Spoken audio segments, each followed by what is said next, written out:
facing the trucking industry today is the money, the wages. The drivers and owner-operators simply don't make enough money anymore. It's not even close to keeping up with the cost of living. It's not the job of the 60s when we made good money in the 70s.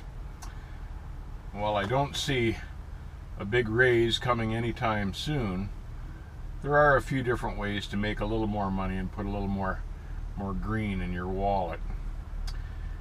Have you ever added up through the course of a week how much time you spend waiting at shippers, receivers, at the company dock itself, or waiting in the shop while the truck's being worked on?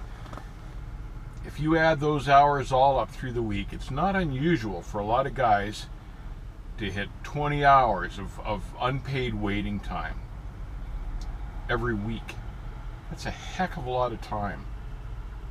When you consider the average guy works 40 hours a week, do you think he would work half his week for free? That's roughly the number of hours a lot of us donate every week to the company or to the shipper or whoever that we're not getting paid for. I don't know another group that would do this. Would factory workers or miners or doctors or teachers or anybody else give 20 hours of their time and work free every week? I don't believe they would. I don't believe anybody would. Somehow it's become a part of this industry, and that's a huge problem. But it's got to change, and there are ways to start combating it. So it's important that we let the people know that we work for, and the shippers and the receivers, that our time isn't free anymore. It's not like the 60s when you could sit a few hours and expect a big paying load at the end of the wait. It's not like that anymore. We're not making the big money. We're restricted in our hours of service severely. We've got to make money, and we should be making money for every hour we're at work. So when you get to a shipper or receiver, or when the company says, oh, you'll have to go over here and wait, there's nothing wrong with politely asking, how long do you think we're looking at? What kind of time are you thinking here that this will take? And, be reasonable, be polite. But if they're talking a significant amount of time, over an hour or so, say, geez, what does that pay if this shipper or receiver runs over an hour or 2 hours? What are we looking at for compensation here? Because, really, I'm at work here and I need to be paid for my time. And nobody else works for free. When you go to work, you're at work. You're there at their request. Well, the least they can do is pay you for your time. And enough of us, if we start saying, geez, need to be paid for this time. Can't sit here for free. Not going to sit here for free. I'll give you, so much time because, this is a new deal for us, but I can't afford to sit all day at a shipper's for nothing. So if you're not going to pay me, I'm sorry, I'm not going to stay. And the companies will get the message pretty quickly. There's a driver shortage. If the company doesn't like your attitude and lets you go, you'll have another job tomorrow, chances are.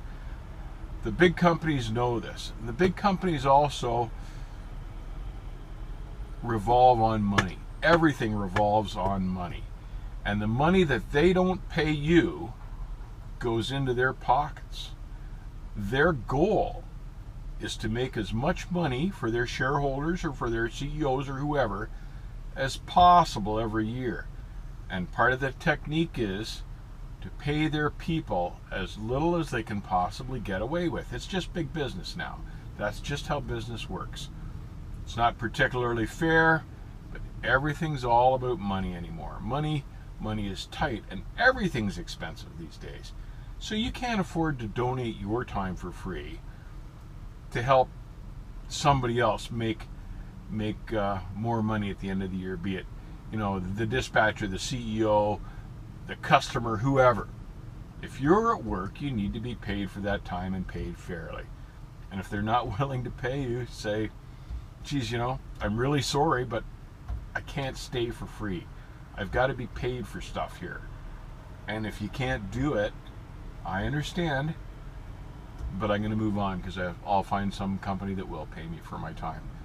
And sometimes, in some areas, that means getting out of driving altogether and going into construction. But at the end of the day, or whatever other job, at the end of the day, no matter what it is, you deserve to be and you need to be compensated for your time. All your time. Not just the time when you're driving down the road by the mile. All of your work week. And by learning to say politely, no, I can't sit for free, you're reducing that 20 hours or so free time that you're giving the company, and in essence making more money because you'll spend less time sitting for free. It's as simple as that.